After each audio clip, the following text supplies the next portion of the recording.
and welcome to Reliving My Youth. My name is Noel Fogelman. My guest this week is actor Jeffrey Weissman. Jeffrey played George McFly in the Back to the Future sequels. You're probably thinking, wait a minute, didn't Crispin Glover play George McFly in the Back to the Future trilogy? Well, he played him in the first one. There's a lot of drama surrounding Crispin during the filming, as well as negotiations for the sequels.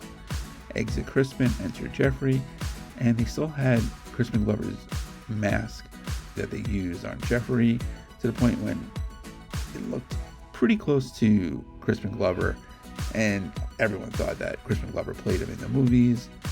There was a lot of legal issues surrounding it. Jeffrey discusses that, as well as if there was any ramifications post Back to the Future for Jeffrey's career.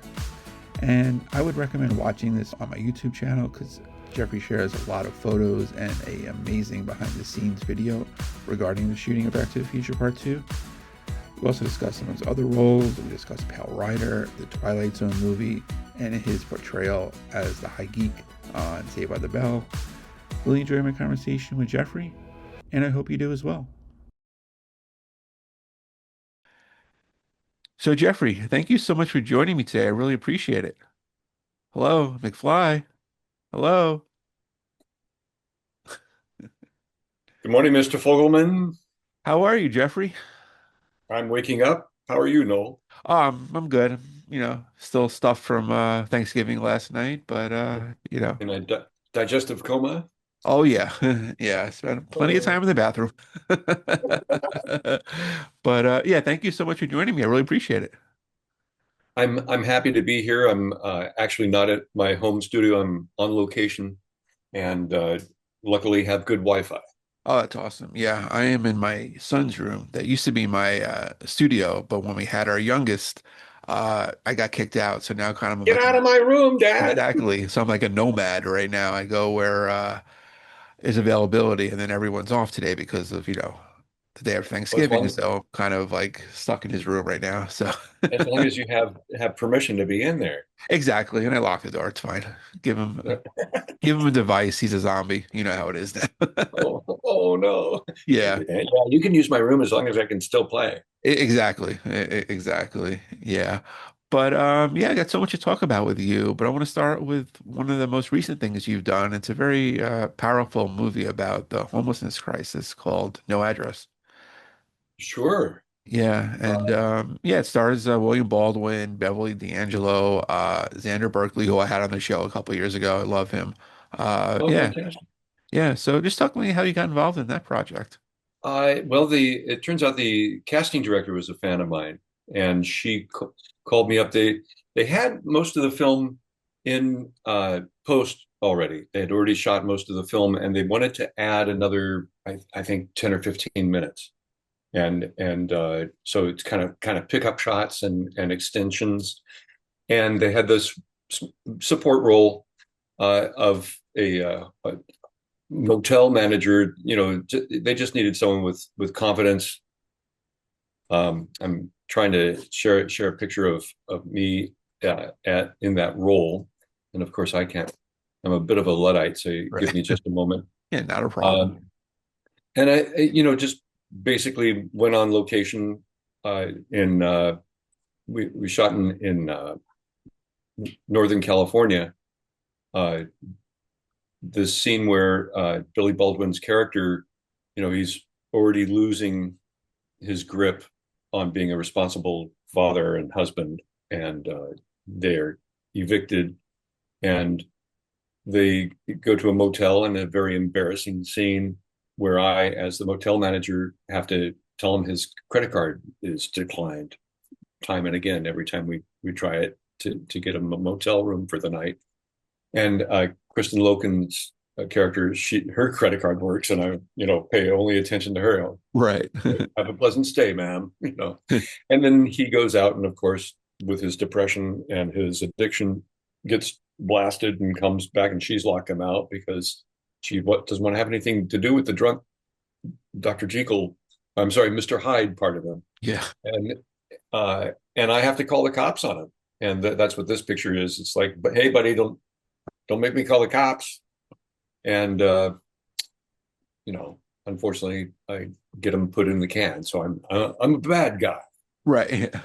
But you just, yeah, but you're just looking out for, your business and your other, customers. So I completely understand. And I love that that film is giving 50% of its profit to charities for that support homelessness. That's That great. and in February, I've been invited to head to a charity fundraiser in Vero Beach, where they're going to screen No Address, and they're also going to screen another film called Bottle Caps, in which I play a Okay. homeless man. Right. And forgive me, it's early for me here. Um, and I'm going to be a guest speaker and autograph pictures and split the take with the charity. And what they're doing is buying. They've raised actually millions of dollars, and they're buying up buses and taking out the seats and actually putting beds in them Okay. and sending them to urban centers uh, to help relieve the homeless burden, especially during inclement weather and harsh conditions, and give people a bed and some dignity. Um, yes, when I'm able to be a part of a project that has some really great mission or meaning, that does my heart wonders and swells. One of the things since being a part of the Back to the Future films is supporting Mike's charities. Right. I produced a Back to the Future cruise to end Parkinson's, where we didn't raise a lot. It was probably about $15,000. But I had never produced a cruise before. um, but I managed to get 6 of the cast and crew members on the ship, and the 50 guests that we had the time of their life. And I've been a part of the Back to 1885, and then the Return to Hill Valley, the Back to the Future Part 3 celebrations, where we raised money for Parkinson's. And of course, whenever possible, uh, the Parkinson's uh, Team Fox branch. I have a folk in France, Argentina, and Japan that I often do Zoom calls with, and send autographed pictures and memorabilia to them for their drawings and special screenings and so on and so forth. That's great. That's Do my great. best. I'm pretty poor actor, really. It's hard for me to even pay the bills sometimes, but I do what I can. Right, absolutely. And people think that every actor, is, multi-millionaire or rich living, in a mansion. But I mean, that's such a small percentage of actors. Yeah, I'll tell you, in my 50 years, I'm over 50 years now in acting. Uh, Most of the time, I'm doing other jobs. If you want to raise a family, it's not the best profession. Right. Uh, but I've been a valet parking attendant and a cook and a chef and a waiter and a busboy and PBX operator. I could go on and on. Just door sales, telephone sales, bellman, page, um, yes, driver, chauffeur, um, all sorts of different things. Yeah. Was there ever a time that you like thought about just quitting acting? No, can't. Good. There's bread in the bone. Yeah. My family says I came out of the womb as a ham.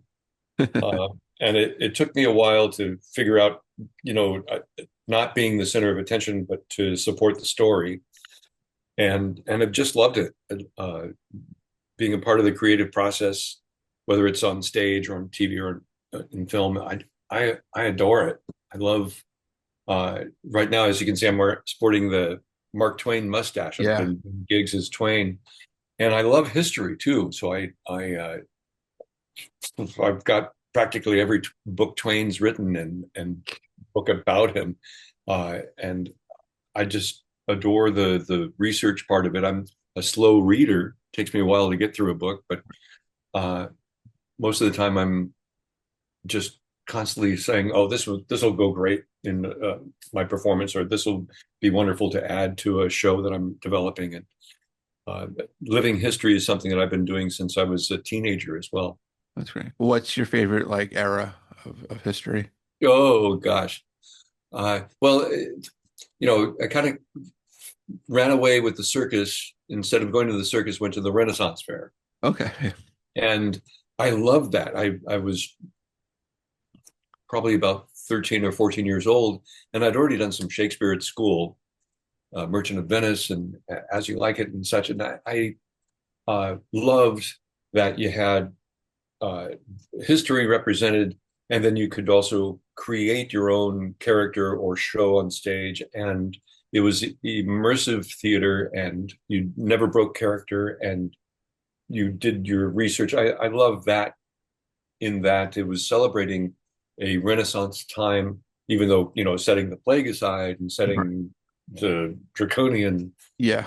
the politics and such.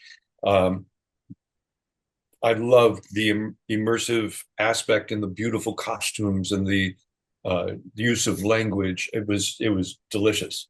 And then I discovered the Charles Dickens Christmas Fair, and there you had Victorian era real life characters mixed with Charles Dickens characters from his books and Christmas, and it was like even better than the Renaissance Fair. I was like, Yeah. oh, I'm home. Uh, and through the work with that company that it was back then, it was Theme Productions, and now it's Red Barn Productions. The company that started the original Renaissance Pleasure Fair and then the Charles Dickens Christmas Fair, which is in its 42nd year or something. Uh, I would start doing living history events for history museums or centers or what have you, foundations, and started doing example time travel weekends in old Sacramento, which was a natural environment because the buildings were from the 1850s. Wow. And we recreated there uh, the squatters riot of 1852 or an abolitionist rally taken from the actual transcripts. And the response from that one in particular, the abolitionist rally, there were three sides. We showed the pros, the cons, and then the other folk who thought slavery was an abomination and should be these people should be freed, but we don't want them settling here, so send them to Colombia. Right. I was like, I can't believe these are actual transcripts of people saying this. And we'd have immediate reactions. People who were either laughing about it or crying or upset and angry and taking their kids Yeah. away, or with the that type of immersive theater is vastly rewarding. And uh, additionally, I did a show that was based in the Prohibition and got to be a vaudevillian and sang and danced in many different numbers. Yeah. And that was incredibly fun. A real challenge. That script, even though there were about 30 performers in it, the script was about 1,500 pages. Oh, wow. And it was over a 3-hour show that you followed different characters through different environments. And you'd see me on stage singing and dancing, and then you could follow the comedy team backstage where we're at each other's necks and trying to murder each other. Right. A lot of fun. Really, really great stuff. I've been very blessed to be a part of some very special shows. Yeah. That's awesome. Yeah. And you said you mentioned you struggle a little bit with reading. Now with all the technology, can you like listen to an audiobook? Is that more helpful for you? Because I find audiobooks are great. Yeah, sometimes I sometimes have a problem with the audiobook in that I'll be critical of the reader, Yeah. Right. or they're boring, or I think I get more satisfaction reading with my inner voice, Interval. Yeah. and I always read before I go to sleep. Not always, but very often. And if it's well written, the narrative is strong, I will have no Yeah. problem reading. Right. I'll be engaged. Yeah. Uh, I just finished the biography of George saw him. And even though it was very the author was extremely how shall I say, uh, every page had at least 10 footnotes, and I always read the footnotes. Right. Yeah. It was very detailed and involved, and but he was also engaging, Oh, that's good. and it was all from history, so I loved it. Oh, that's great. Yeah. That's great. Now, speaking a little bit of history, so to speak, we're celebrating the 40th anniversary of Back to the Future this year. I Here's the first one, which I know you weren't in, but it's kind of like celebrating the whole trilogy. I'm sure they'll do anniversaries for the second and third one, but the first one they released in the theaters again. I just saw it a couple weeks ago, with my wife and youngest son again, and it's an absolute perfect movie.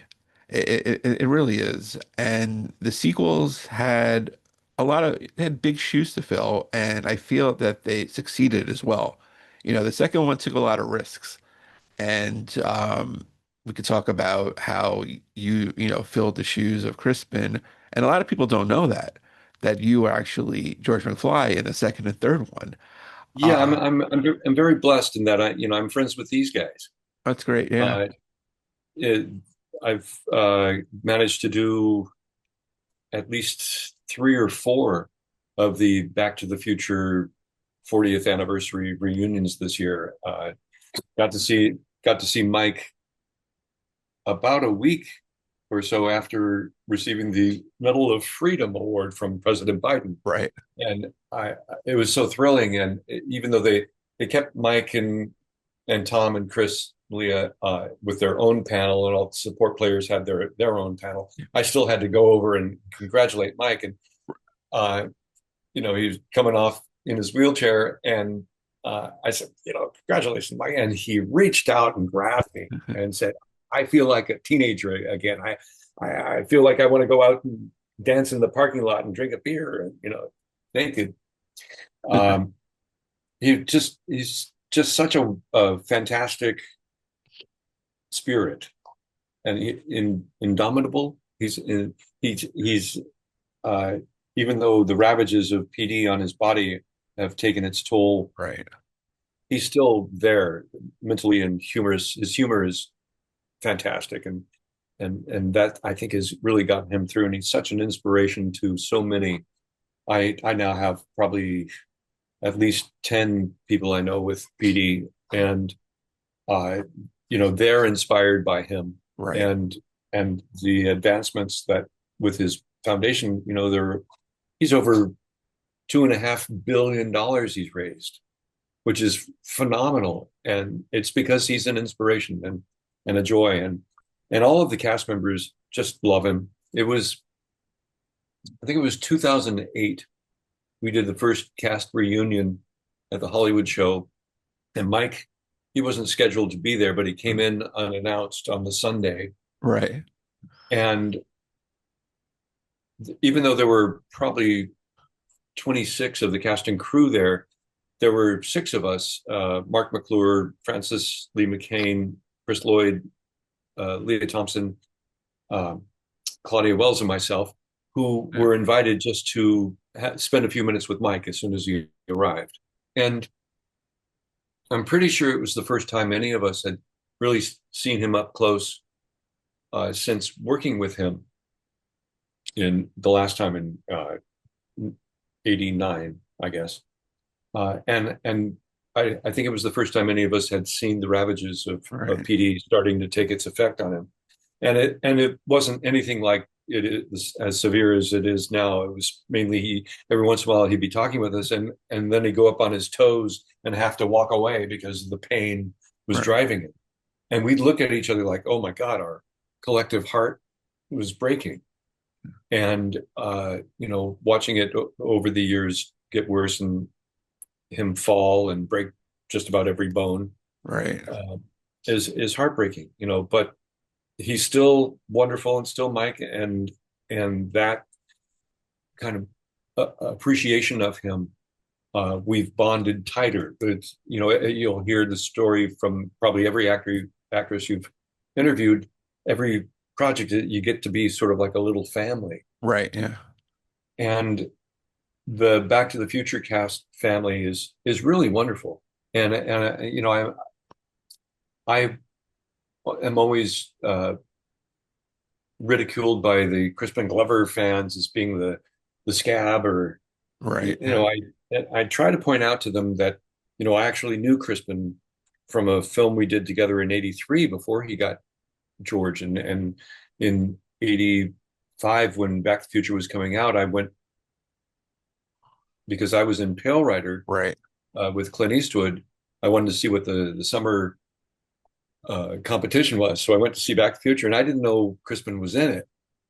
And we had exchanged phone numbers, and as soon as I got home, I called him to congratulate him because I thought he knocked it out of the park. Right. He was Yeah. fantastic. And when I was up for being a stand-in, I was told, photo double rather, um, I was told that Crispin may have trouble getting out of another film schedule conflict. Okay. I even called him, I remember, and asked him to say a good word for me because I needed the work at the time. And uh, as things progressed, I learned that he was apparently kind of a badly behaved child on the first film. He wouldn't show up when they needed him, had him on hold for shoots, or wouldn't stay in frame or on his marks, and or would freak out if someone cut his hair.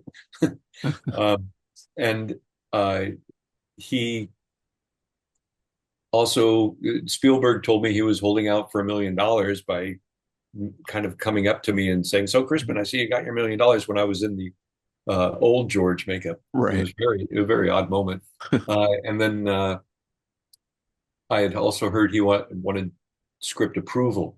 So, you know, they were going to give him those things. George's role, the role of George, had been uh, kind of minimized. They still had him playing Seamus in part three, and Paradox. There Okay. was still one script, part two and three.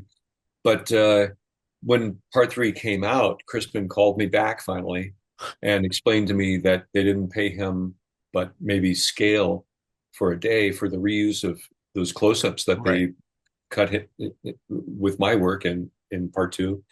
And then he had made no agreement with them for using his life mask in my young George makeups. And I said, that's immoral. That's not right. Yeah. And I gave him my photos and stories, and he got his settlement. You know, he got his over $750,000 settlement before it went to court, because I don't think they were going to win. I don't think Universal was going to Yeah. prevail in that one. But you know, they were caught, I think, between a rock and a hard place, and needed to have him, but couldn't stand to work with him. Right. And it's such a shame because in recent years, he's in interviews which really gone viral, has criticized my performance. And I'm like, dude, you could have done it. Yeah, exactly. And also because I was an unknown, they often, I remember once we got on the set for the Interiors 2015 McFly home, Zemeckis started doling out George's lines to Leah and Mike, and I was like, "Hey guys, I can act. Yeah. You know, maybe I should keep some of those lines." And I improvised some of them. You know, the "How's Granddad's Little Pumpkin" on George's entrance Yeah. was because my head during rehearsal, I was butt level with Marlene's orange hot pants. Right. They put Mike in the role of Marlene, my granddaughter, and stuffed her orange hot pants so it looked like a pumpkin, I thought. But that didn't translate to every language. I learned at StarCon in Italia, when I told this story in my panel there, they all looked like, "That's not what you say. You don't say Granddad's little pumpkin." I go, "What?" They translated it to Oh. "How's Granddad's little dove or pigeon" or something like this. I Oh, went, okay. "No, the joke is Yeah, lost." it's lost. Yeah. Yeah. Uh, but you know, even though the controversy is what it is, and the part isn't as great as I would have liked, not being a Yeah. part of the rehearsal process or development, but rather thrown in the deep end at the very last possible moment. Uh, it, I'm proud of being a part of it, and most of the fans like what I do. So Yeah. okay, I'll take it because I get to be part of this trilogy. Right. I, still pinch myself that, I'm here mainly because of that, not because of, Johnny Dangerously or Yeah. Crackers or Pale Rider or whatever. I wish Clint would do a reunion of Pale Rider. There's not many of the cast left. Yeah, unfortunately. I had Sydney Penny on last year. You And did, yeah, yay! oh yeah. Oh, She was a childhood crush of mine. Yeah, I loved her. She was fantastic in that movie. everyone was in love with Sydney. Yeah, She she was was so she was sweet. only Yeah. 15 when we Yeah. shot, Yeah. and I sent her a couple of years ago. I saved she as a on set school. She has had to go to school while we were Right. shooting, and part of her project was to do a Pale Rider newsletter, and she put out several issues Yeah. of it. And I saved those, and a couple of years ago sent those to her, and she flipped. She could not believe I kept those and she had forgot. She had Right. forgotten totally about them. Yeah. I'm so sorry that she lost her husband Yeah, I know. So sad. a year ago. He was a great artist. Yeah. Um, yeah, I mean, I did do. I helped a film festival that was honoring Pale Rider. Let me bring this up just a second. Sure. And with yeah. Under my recents, Right. I helped a film festival do a mini reunion of Pale Rider, and here I'll bring up this photo because it's worth taking a look at. Uh, and I got I almost had Richard Keel. Okay. Um, it was unfortunately just a few weeks before he passed. Right. And his wife wouldn't let him come, but I got here Herman Hoppe and S.A. Griffin, who was one Right. of the deputies. They came, Yeah. and the gal who's in this photo with us, she wasn't in Pale Rider, Okay. but she was another guest because she was in another film in it. But that's the one and only Lee Merriweather, Oh, who's just a delight. yeah. We love Lee. Right. Um, Catwoman. that was now from the now defunct Twain Hart Film Festival, Okay. but it was great. I um, still think that either the Gene Autry Museum or uh, Lone Pine should do a Pale Rider reunion. You know, I every once in a while drop hints, Hmm. ask people if they're going to Malpaso to ask Clint to consider it. So, like I said, when Yeah. when Pale Rider was coming out that summer, I was so excited to be co-starring in a film with Clint Eastwood. I Yeah. climbed the billboard. This Okay. is Oh, yeah, I see. me up on the billboard above Sunset Strip. I probably could get arrested by showing that to, as proof. Right. But I loved playing cowboy for almost 6 weeks on location with Clint. Yeah. And like with the 80s, I mean, there were basically no Westerns in that whole decade. I think that might have been one of the very few ones. I mean, he did not want to, do any Westerns. Yeah, he had done Outlaw Josie Wales. I think was the closest to a Western that he had done previous. And I remember talking with one of the writers, and he said that they were trying for 10 years to get Clint to do Pale Rider. Yeah. And everyone who was on Pale Rider was trying also to get on Silverado, Okay. which was almost shooting simultaneously. Right. And a couple of people like Marvin J. McIntyre and was it Charlie Hallahan? There were, I think, two actors in Pale Rider who got to Yeah. be in Silverado as well. It's like, wow. And Yeah. Silverado was a fantastic Western. It was Yeah. really great. But Pale Rider ended up being the highest grossing Western of the 80s. Right. And of course, Back to the Future being the highest grossing movie of 85. Right. Yeah. I kind of pinch myself. I've been very lucky to be in both those productions, at least Back to the Future sequels. Yeah. I always felt like Clint basically, I mean, he was the preacher, but he was basically like a Jedi Knight in that movie. What'd you call him? A Giant Knight? Jedi Knight, from Oh, a Star Jedi Wars. Knight. Yeah. Well, he's a ghost. Yeah, exactly. Yeah. And I think a lot of people miss that. Bruce Surtees, our cinematographer, wanted, I think, to use as much natural light as possible. And when they went into the interior Yeah. of Kara Snodgrass's and Sidney Penny's cabin, their character's cabin, and he takes off his shirt, Oh, the and you bullet see holes. the bullet hole Yeah. scars around his heart. He couldn't have lived through that. No. And he appears out of nowhere up there in the snow. Yeah. I think it was one of the first days we were shooting him coming down in the snow that his horse stepped into a gopher hole or something and fell on him, and Oh wow. Clint broke his collarbone and did had to do the rest of the shoot in a body cast or bandaged Yeah. and in pretty bad pain. But yeah, Bruce Surtees though was smart in that. Oh, it might not have been him. It could have been the production designer. Built that new town that LaHood was building Yeah. on the top of a mountain there in the national forests outside of Ketchum, Sun Valley, Idaho. So everywhere that Bruce put his camera, he had the White Cloud, the Sawtooth, or a mountain range that the Salmon River Mountains and it was breathtaking. So when you see Pale Rider on the big screen, it's exceptionally breathtaking. Uh, Not so, it's still nice to look at it on the small screen, but Yeah. on the big screen, it really is 70.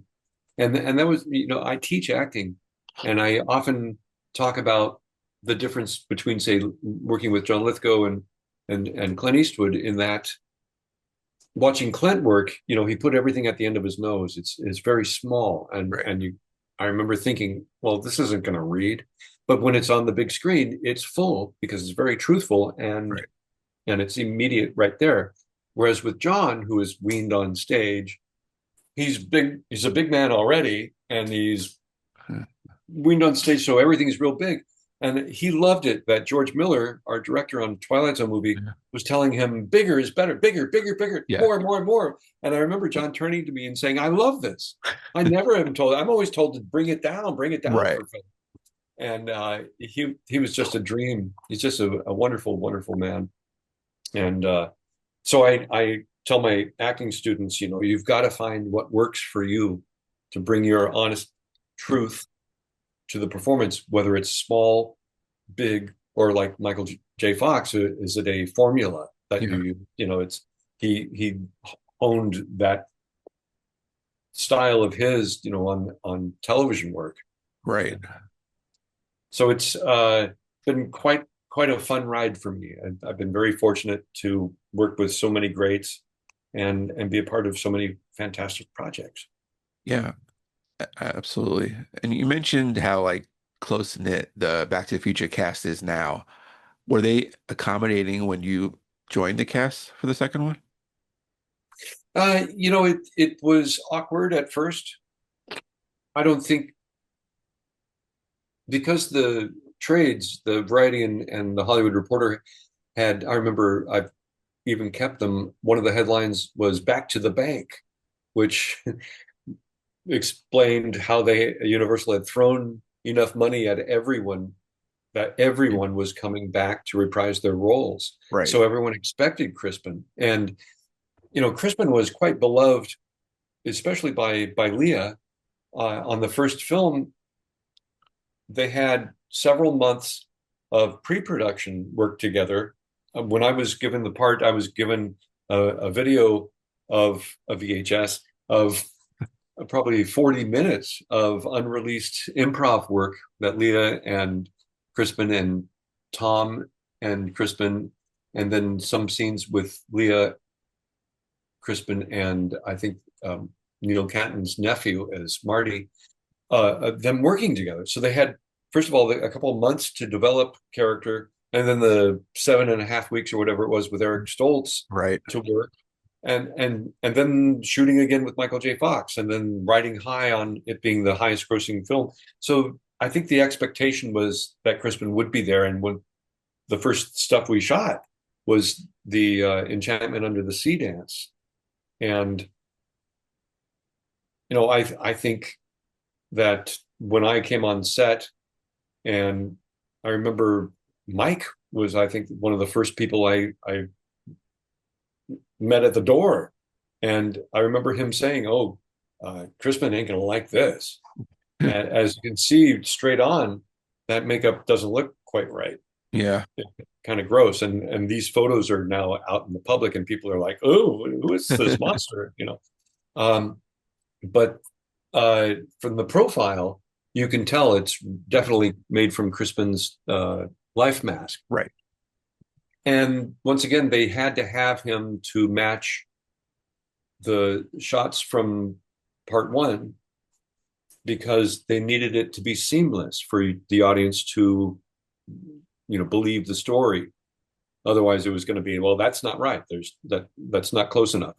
And that's why you see a lot of younger than 40 people saying, "Oh, I didn't know there was a different actor because we did our job. We kept it seamless pretty much until you got older and you scrutinized and go, sure enough, yeah, that doesn't look right. You look closely, but at the time it worked enough. And uh, by the end of the week, Mike had me in his dressing room sharing a beer and talking, telling stories of our acting days and stuff, and uh, and people just did the job at hand rather than Yeah. I did have some awkwardness. I remember Zemeckis when he would call action. Sometimes he would refer to me as Crispin, and I was like, Bob, I'm Jeff. I'm Jeffrey. And so instead of, well, here, let me show you something. It's a little treat here that a lot of people don't get to see. So hold on just a second. Sure. They Universal even cut me out of the making of documentary. Oh, wow. And so it's called Makeup. Let me find it here and bring it up. There is Makeup. There's the photo. Okay. Just a moment. All right, I should have had it queued up here. That's all right. And there it is. Okay. So a friend of mine happened to be on the um, film crew of the making of documentary and gave me my footage so I can share it with you. And are we sharing now? Can you see Yeah, this? I can see it. Yep. All right. So this is the unreleased footage of me getting into makeup from part two.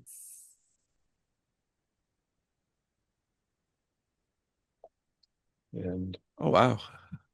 so that's Nancy Vasta and Sonny Berman, the late great Sonny Berman of the Berman Brothers, uh, gluing me into my old age George makeup.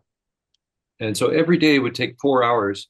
Okay. Leah's in the next chair being worked on by Kenny Myers and Mike Mills. Mike Mills, foreman on Beetlejuice, and we had Marvin Westmore and sometimes Zoltan and his wife, who got the Academy Award for Mask. We had really fantastic makeup artists Right. helping us. Sometimes if Tom, Mike, Leah, and I all needed to be in prosthetic makeup, the makeup trailers were filled with just all these phenomenal makeup artists.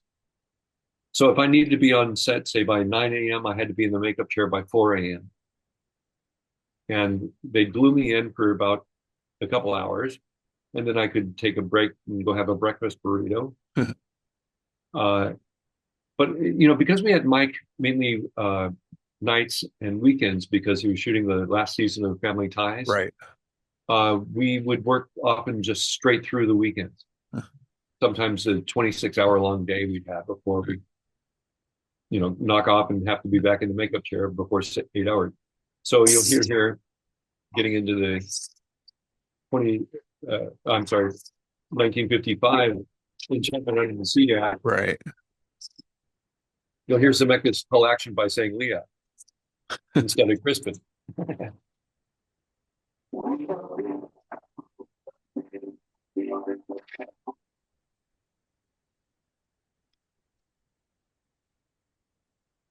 And you heard him say Kevin for action for Michael's double, Kevin Holloway. Right.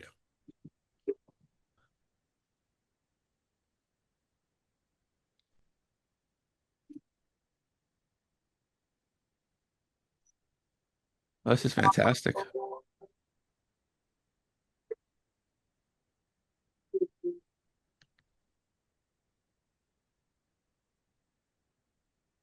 So you see the profile there. Yeah. He's definitely Crispin's profile. Yeah. I mean, And there you have it. that's fantastic. I mean, because like I didn't know, and I'm sure everyone watching didn't know back then, because also there was no internet, so you really didn't know about, all the drama, revolving around Crispin at that time. Yeah, it was only covered in the trade. So if you subscribe to the Yeah. Hollywood Reporter or Variety, they reported on it, but they also were fed misinformation. I have one of the articles that even says that Crispin wasn't going to be returning because he had a conflict with another film. I think Okay. it was a David Lynch film, and I was like, wow, that's not true. Right. Yeah. And the trades covered his suit. Um, but like I said, this was footage that was cut from the making of documentary, and I had evidence of different things that plugs that were pulled on promotional events that I was going to be a part of, and even castings that I was not considered for specifically. And so I was like, oh my God, they found out that I spoke with Crispin's Right. attorney and him about, all this, and that was very awkward and terrible for my life as an actor. Right. Actually, my life took a terrible turn. It fell apart, my relationship with my first wife and my family. For a few years, it took me to recover from all of it. That's And terrible. yeah, it's still awkward. But nonetheless, now I'm embraced by the fans around the world, and I Yeah. get to do the cast reunions from time to time. And I'm just delighted that, I wouldn't be here talking to you probably, Right. if it wasn't for Crispin being a nudge. Yeah. Right. And yeah, I mean, I know you kind of like helped him in his case, but was he thankful in that regard to you? No, Okay. no. I mean, I called him after I knew. In fact, I knew the guy. I was doing comedy improv in Hollywood, and the guy who worked for the insurance company that signed his check Yeah. was doing comedy with me, and he told me the figure and how he knew. And so I called Crispin, and his outgoing voicemail is hello, Yeah. and he would never return my messages, return my Yeah. calls after the settlement. So one day I was like, "Gosh darn it, we should at least have a dinner and debrief, or go for a drink or something." Right. And so one day I called and I went, "Hello," after the beep, and he thought I was another friend of his, and he Oh, actually picked up laughing. I went, right. "Crispin, it's Jeffrey." He Yeah. goes, "Oh, Oh, yeah. and I You said, got him. I know you got your settlement, and you want to, maybe do a debriefing dinner or go out for a drink or something." He goes, Yeah. "Yeah, yeah, yeah. When would you like to do that?" He says, "I'll call you back." Never did. Right. Yeah. So that was what, 92, 93. Yeah. And you never bumped into him at all, right? Anywhere. No, I haven't. I haven't bumped into it. I could have probably gone to one of his strange movie screenings. Right. Um, but I even we had a mutual friend, Adam Parfrey, who often, would side with Crispin and call me and tell me, those are bad people. You really fight back, Yeah. you know, uh, so on and so forth. And I was like, you know, I wasn't Crispin with, my star rising. Crispin had done really great work on River's Edge, and he Yeah. had the Doors movie, various other Right. films where his star was rising, and I could see why he poured his heart into George McFly. He did a fantastic He did. job, Yeah. and I could see why he really wanted it to be superior. But that wasn't the vision that the producers had Right. of making George larger, or wanting to kowtow to Crispin's whims or Yeah. script approval and $1 million. So I see where he shot himself in the foot. Um, and it's a shame, but nonetheless, I still wish and hope that he'll, for the fans, do a cast reunion, because, Right. like I said, Leah and Billy and others in the cast still think Crispin's great. I think Yeah. he's great. Yeah. And if he came out as we did this year, we had a show where both Claudia and Elizabeth, the Okay. two Jennifers, Yeah. appeared on stage together, and they got along great backstage, and Right. it was lovely. And I think doing that for the fans would be immeasurable, and also for Mike's charity Right. would be that would be a big moneymaker. Oh, I'm sure. Yeah, I'm sure. Absolutely. Well, hopefully, it'll all work out. But Oh, I saw, the Funko Pop. The Funko Pop thing is such a tulip mania type of thing right now. yeah. Um, Someone got Crispin to sign the George McFly Funko Pop, which Okay. was a limited release, FTM, whatever. And it's up for sale. Not that it has sold for that much, but it's going for Right. over $1,500. And it's like, uh, Yeah. huh? Um, yeah. So there's a special thing. People, the fans know, especially those citizens of Hill Valley that are paying attention, uh, how rare it would be to have him, do something with the cast. Yeah. Uh, and so, hopefully for before not too long, Yeah. Exactly. we're not going to last forever, but before the 50th, Yeah. Right. Yeah. yeah. Because Maybe Crispin will come out in your show and explain. I would love to see that. Yeah. Totally. Totally. He's, he can only shake your fist for so many years. Yeah. Exactly. It's only, hurting yourself and the fans. I mean, I know he has a feud with, the Bobs, so to speak, but Yeah. it's only so much life you have, and to hold grudges. It's They lie. Well, yeah. in a way, Crispin made my job easy because uh, I could find I'm a natural mimic. As you know, I Yeah. started playing Stanley Laurel in 1987, and a year later put together playing Charlie Chaplin a year after that, playing Groucho Marx. Yeah. Ridiculous. And I could find where Crispin put his, or I try to find where he put his center of gravity, kind of going out from his forehead, and then it's with the hands and the Yeah. movement, and then where he put the voice. So a lot of people don't know this, but it's me saying, "Hey, you, get your damn," in the long Yeah. shot from Strickland's office in part two. Are you okay? And then I even do my Crispin tribute in 2015 with when the pizza comes out in Yeah. 4 seconds. Lorraine comes over and says, "George, rotate your access for dinner. It's bad for your digestion to eat upside down." And this was cut. I actually rotate with a golf swing, going, "Okay, for," Yeah. The laugh. Yeah. doing the choking laugh that he Yeah. did so well as a tribute. Yeah, but it was cut. Yeah. But yeah, you could see the scene. You could see the scenes. They're out there. It's great. Yeah. Yeah, and the bonus material. Yeah. Although banana bit didn't stay in. Zemeckis thought it was funny. Fruit, please. Yeah. And Marlene gives George a piece of fruit, and I try to eat. I improvised eating a banana upside down with the peel slapping me in the face.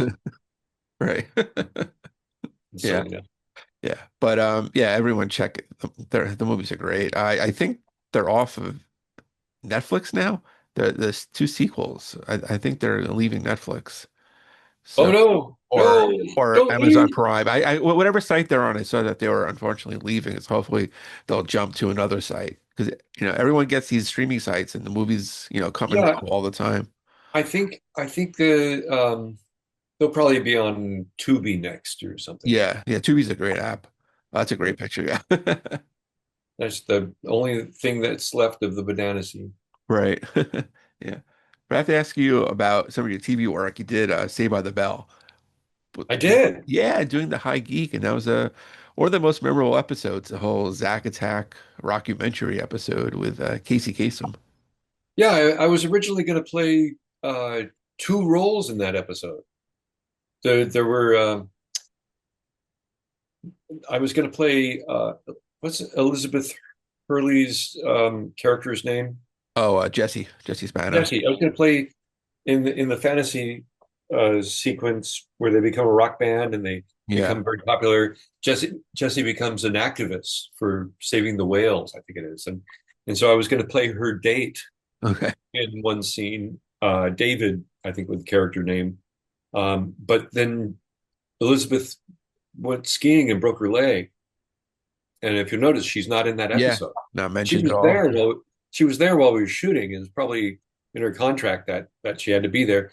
But they wrote her out because she had a broken leg. And I guess it wouldn't work. But they also had me cast as well as the High Geek. Yeah. I don't know if you can see this. That's kind Yeah. of a fuzzy shot taken from the video. So I had during the 80s, I went up on Revenge of the Nerds and My Yeah. Science Project and anything that needed a nerd character. But I think my hopeless nerd was over the top. I think I probably repelled casting directors Right. by being so like Jerry Lewis. And but for this audition for Saved by the Bell, it was just right, I guess. Yeah. And so the High Geek, I took things that I did as Stan Laurel uh, and put them into the High Geek. Um, that hair standing straight up. Stanley would have his hair standing straight up, and I already had buck teeth, so I popped those in and the thick glasses and my pocket protector. Yeah. And talking with buck teeth in is kind of weird, so I kind of gave him a voice like that. Like what was it? Marry a cheerleader and live at the beach. Yeah. And I had a great reveal with the hair. I had put the hair underneath a fez, and it was Casey Kasem who went to the producer. I still want to kick Casey for that, although I can't. He's dead. Yeah. But nonetheless, Casey went to the producer and said, I'm Muslim and the fez is part of my religion and he's insulting my religion. And I was like, what? Yeah. The producer came over and said, lose the fez. I was like, but that's the reveal. I take the magic retainer out of my fez and there's no harm, no insultment to Islam. And, but I, of course, produced the magic retainer out of the spittoon that just happened to be there. It was Right.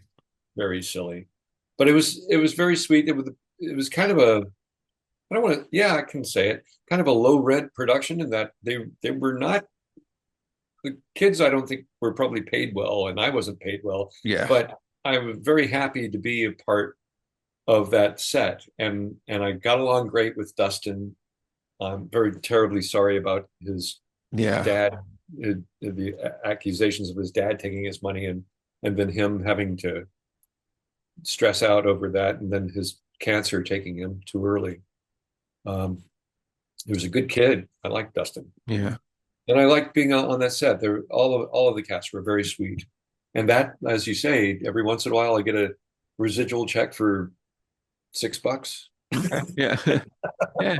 The show plays everywhere, so it's it's hard Well, I to. guess I owed more. Yeah, exactly. Another couple bucks. Yeah. It's very difficult. I've done films that are, example, one with Christopher Lloyd called The Chateau Miro. That's almost in constant for 10, 15 years in constant rotation on Lifetime, Family Channel, what Hallmark. And I've never seen a residual from it. Oh wow. And I'm like, Yeah. wait a minute, I'm the rival attorney with Christopher Lloyd in this thing, and I don't understand how some films you never see a penny, and others, Yeah. okay, you see a penny. Yeah. Yeah. Can you watch yourself if something comes on? Can I watch myself? It was very difficult. I remember the first time I had already. Let me back up. My parents wouldn't let me act professionally as a kid growing up, so I did stage and Right. schoolwork, plays in school and such. And finally, when I was 18, I just needed to get on a real set. I'd already visited sets. I visited Yeah. the FBI was shooting in my neighborhood. Efren Zimbalist Jr. and other actors, Marty Markham and stuff. And then I got brought onto the set of Mel Brooks shooting Young Frankenstein when I was 14 and met Marty Feldman and Mel. And it was very exciting just the excitement of being on the set from a very early age drove me. And as soon as I was 18, I signed up to be a background and got on sets like I worked on The Rose with Bette Midler and FM with Martin Mull and Eileen Brennan. And Sergeant Pepper's Lonely Hearts Club Band, I get brainwashed by Alice Cooper in it, Right. and some other scenes as Strawberry Fields Brother. But wasn't really rewarding. And a casting director, actually, no, it was Helen Hunt's father, Gordon Hunt, who told me, get some good training. And I finally got some good training. And during my studies, I fell into an opportunity to screen test for Martin Brest when he was the original director of War Games Right. for the role of David. And I didn't get that, but I did get a very good agent. And I finally got cast by Marcy Liroff and Mike Fenton, Judy Taylor in Twilight Zone movie with John Lithgow. And watching myself for the first time on the big screen in a co-star role, it was very difficult because I looked at my profile. I was very critical on how I looked. What an idiot. Look at the acting, Jeffrey, not how you look. But nonetheless, I noticed my nose was really pointy. I was like, whoa. I guess my young nose. Now it's stubby. Right. But I was like, oh no, is my nose really that pointy? That was, early on. But nonetheless, that's as probably, I'll be critical of, oh, they should have used a different take, or I could have done better. There's stuff that they left in Back to the Future that just irritate the hell out of me. Right. Like, you're right, which people quote, and I'm like, that I hate that. It's good that Crispin criticizes my work there, Right. Yeah. But once again, I was fighting for my George's life in that. I needed. They didn't really include me in rehearsal. I was looking at my Paradox script.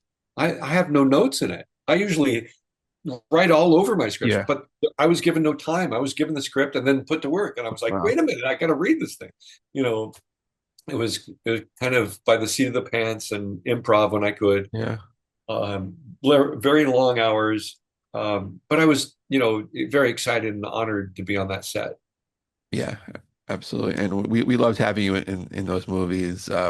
One quick thing I have to ask you about, it's a small role, but Back to School with Rodney Dangerfield. Yeah, I mainly went on that set to keep my ex-wife company. We were married at the time, and she had signed up to be in some of the scenes. I remember the one that I came and hung out with her was the registration day, that exterior. Yeah. And I remember Burt Young coming up to her right in front of me and hitting on her. And I was like, hey, hello. But it was cool to, be in Rodney Dangerfield's realm. As it turns out, I actually did, I think it's his last film. I'm in a film called Angels with Angles that was originally called Everything's George, with wonderful Frank Gorshin playing two roles in it, one of them being George Burns. George Burns needing to do a miracle so he can be reunited with Gracie Allen in heaven. And I play Groucho at the gates of heaven with the Marx Brothers. And God is played by Rodney Dangerfield. And Rodney by that time he couldn't memorize lines, so he had everything on cue cards. And it's kind of painful to watch because you can tell Rodney's reading his lines. He didn't care. Yeah. But it was cool. I always love being around legends. I've done live shows with Milton Berle, and I remember, good evening, Mr. Berle, I said as he came in, how are you? And he said, Jewish. And meeting, my variety work, playing Stanley Laurel and Charlie Chaplin and Groucho Marx, has brought me into the rub elbows with legends from vaudeville that actually worked with those greats. I became friendly with Anita Garvin, who played Stan Laurel's wife in 6 or more films, and became friends with Lois Laurel, Stanley's daughter. She was unfortunately she passed away a few years ago, but she was very sweet to me and let me go through his personal scrapbooks, which was a gift, an actual lovely gift. The earliest photograph I'd ever seen of Charlie Chaplin was in Stanley's scrapbook, because they were friends since their early teens, because they were in the Carno on that circuit. And I think it's a picture of Charlie, who's about 15 or 16 years old, and to my best friend Stanley, uh, a cabinet photo of Chaplin at age 16, Wow. who's oh my God. Yeah. I think the Smithsonian has it now. Um, so like I said, I was sent by Universal playing Stanley Laurel for them Yeah. to be with Hal Roach on his 100th birthday at his centennial. And so I'm playing Stanley with my Oliver Hardy partner, Beavis Faversham, behind Hal as these legends are greeting Hal for his 100th birthday. I have photos with Charlton Heston and Virginia Mayo and, Wow. on and on, Jackie Cooper. And it's really amazing. I was even on Hal Roach's obit in the Los Angeles Times. My picture is there with Hal. I was like, wow. You never know where it's going to take you. I fell into playing Stanley Laurel as one of those jobs in between Yeah. television and film work and commercials. Right. Yeah. But I showed you this picture before we started, and I'll show everybody now. It's a picture of me and Stan Laurel at my bar mitzvah. Yes. Oh And boy. yeah, Oh, Stanley's wearing Oliver's tie. yeah. So I had Laurel and Hardy there. I had two rappers, which I mean, obviously could not be further, apart from Laurel and Hardy and, hip hop, but it was fun. I think, Au contraire, Noel, someone's now set, Laurel and Hardy's dance from their go no, way out west. They've set their dance to R&B. You can find it. oh wow, okay. I'll have to check it. Everything comes around.